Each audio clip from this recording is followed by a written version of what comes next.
বউ ছাড়া পুরুষ উন্নতি করতে পারে না, এ কথাটা আপনার বিশ্বাস করেন অথবা না করেন। নিজের স্ত্রী ছাড়া একজন পুরুষ কখনো উন্নতি করতে পারে না।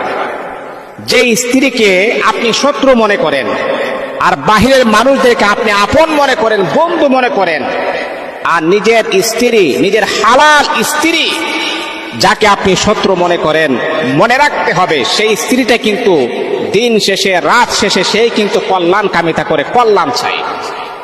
যাদেরকে আপনি আপন মনে করেন, আল্লাহর কসম তারাই কিন্তু সবচাইতে বড় ধোঁকা, সবচাইতে বড় বাসটা আপনাকে দিবে তারা। সময় হারিয়ে বুঝবেন। সময় থাকতে অনেক পুরুষ বুঝে না, সময় হারিয়ে বুঝে আর কান্নাকাটি করে, আহারে আমি কি করলাম। যাদের জন্য আমি অক্লান্ত পরিশ্রম করলাম তারাই আজকে আমাকে মূল্যায়ন করে না। কি করলাম আমি? আজকে আমি 25 বছর বিদেশের জমিনে আছি, মাকে লালন পালন করলাম, বাবাকে লালন পালন করলাম, বড় ভাইকে লালন পালন করলাম, সবাইকে আমি বরণ পোষণ দিলাম। আজকে তারা আমাকে ঘর থেকে তাড়িয়ে দিয়েছে। হাজার হাজার পুরুষের এমন ঘটনা আমার কাছে আছে।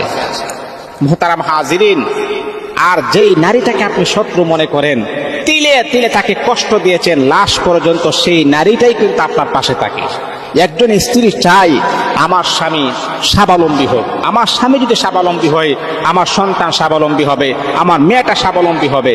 এই জন্যে একজন নারীর সবচাইতে ইম্পর্টেন্ট এবং আপন জায়গা হচ্ছে স্বামী। স্বামী যদি ভালো থাকে আমি ভালো, স্বামী যদি অসুস্থ আমি অসুস্থ। এই জন্যে বাবা, যেই মানুষটা আপনার জন্য এত চেষ্টা করে, এত সাধনা করে আপনার ভালার জন্য, সেই মানুষটাকে কখনো শত্রু মনে করবেন না। যদি শত্রু মনে করে থাকেন, আশিককে যদি প্রমিস করেন, স্ত্রী কখনো শত্রু হতে পারে না। স্ত্রী স্বামীর জন্য কল্যাণকর, এটা মৃত্যু পর্যন্ত কল্যাণকর।